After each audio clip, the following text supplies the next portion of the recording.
27th of July. Looking forward to that. Let's just have a quick roundup of some of the weekend's cricket across Pembrokeshire. Gordon, it must have been a beautiful day to be out and about watching cricket. Fraser was playing, but spectating, I think you had a good spot, didn't you? It was a scorcher, to say the least. Yeah. I went down to Hook. I mean, they must have had 2 overs. They were having drinks then already. It was great. It was great. It's lovely to have great weather. But it really was on the hot side on Saturday. I went down to Langham as well, and Toby Heyman and Joe Kiff against his old side with leathering the ball all over the place. And poor old Langham didn't have a very strong side out, but they showed no mercy. I think they were about 130, 140 while I was there before Toby Heyman was given that LBW. But they went on to score nearly 300 runs and declared. Yes. Langham got nowhere near it. But so it was a long day at the office for him, that's for sure. Yeah, the one game we have to talk about, because over 600 runs were scored, the match between Criselli and Haverfordwest. Now, there's so many, and I love a statistical quirk in cricket, and there's so many from this game. Criselli were 329 for 7, beat Haverfordwest, who pushed them close, chasing by 25 runs. But in that Criselli innings, Tom Murphy 129, and Charlie Arthur 99. Ooh, so if you put 327 on the board, Fraser, you're thinking this is job done, isn't it? I think full credit to Haverfordwest, actually, because they're in the bottom 2. They fielded some poor sides this year in some games, and they've been blown away in a couple of games. And when you go into Criselli and you've been chasing leather, the team top of the league, 329. Showing a lot of character. It's easy to wilt, literally, in that. Yeah. It would have been easy for them to cave in, and they didn't. They gave it a real fight, and that's positive for them. Even though they didn't win the game, they could probably take a lot from that in the next few weeks. They're going to have to win games to stay up now. There's no two ways about it. It's going to be one team going down with Langham, and is currently in line to be them. So, no, I was actually, from a Haverfordwest point of view, I thought that was very heartening, because regardless of it being a good batting service, to respond like that, I think is took a lot of courage, really. And 2 players from opposing sides, both ending on 99 as well. Charlie Arthur for Criselli and Ben Field for Haverfordwest. Remarkably as well, Charlie Arthur took 4 for 37, and when you've conceded 304 runs as a team, that's a good bit of bowling as well, isn't it? He's a superb young player. He'll get to 99 again, believe me, and he'll get extra. And Ben Field's had his fair share of hundreds as well. He's had enough, so he can nick off on 99. Yeah. And Danfield 137. Youngster in the county at this moment in time, and Charlie Arthur is an incredible player, all rounder. He's going to have a few more tons, as Fraser said, and a lot more wickets as well.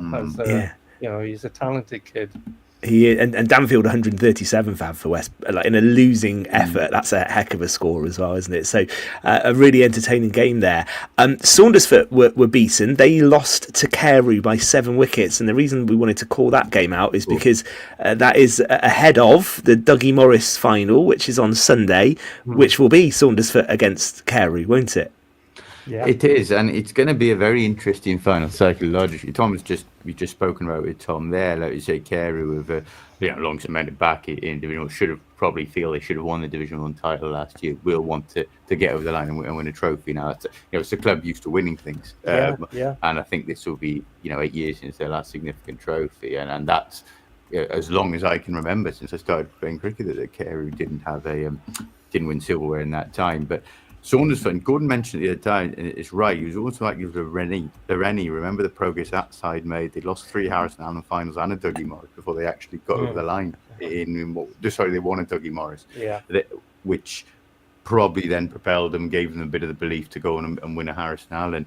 Saundersfoot, you might feel that as well now. They were right in that final last year, didn't quite win it. They are a developing, dangerous side, but it's always the hardest to win is the first one.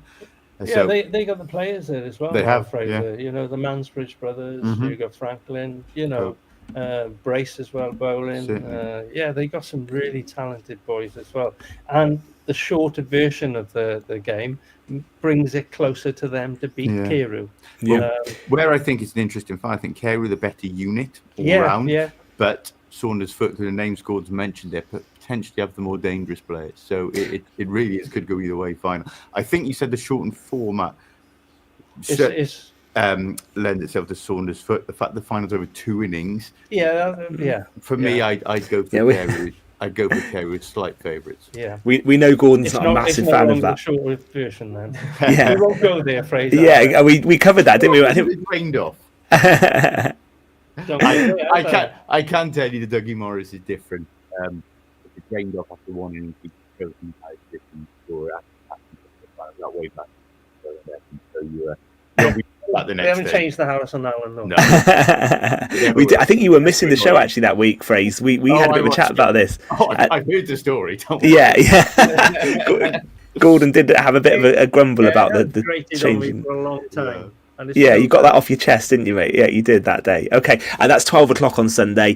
Just to tie off Division 1, still kind of as you were at the top, isn't it? Criselli top, 211 points, Carew second, 206, and Saundersfoot in third on 169. We should just finish up with some test match, wasn't it? Finished this afternoon as well. 5 days, went right down to the wire. England just getting over the line.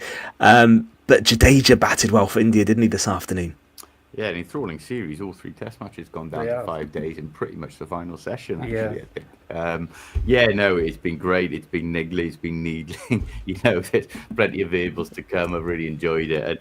And like you said, I thought England maybe blown it with the score they had yesterday, but got India on the back foot right away. And it was a tense finish. It was almost shades of the, I think it was the Edgbaston test, wasn't it, with Vaughan and Brett Lee hanging on. And it was Kasparovich actually on the late wickets. So, tremendous test match. I did wonder if it was going to follow that that pattern and go right to the wire. Yeah.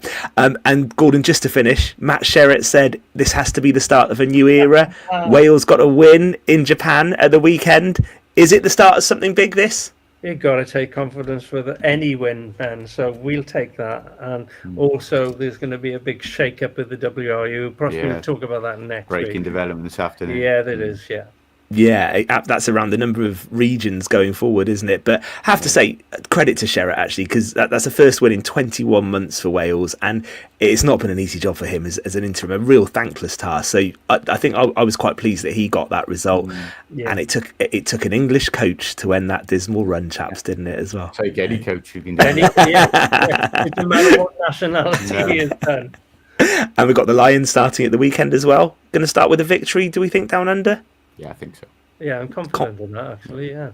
Yeah, okay. To be fair, Gord, you weren't panicking after the Argentina game either, were you? Nope. There was nothing. No, I wasn't. Okay. No, I wasn't.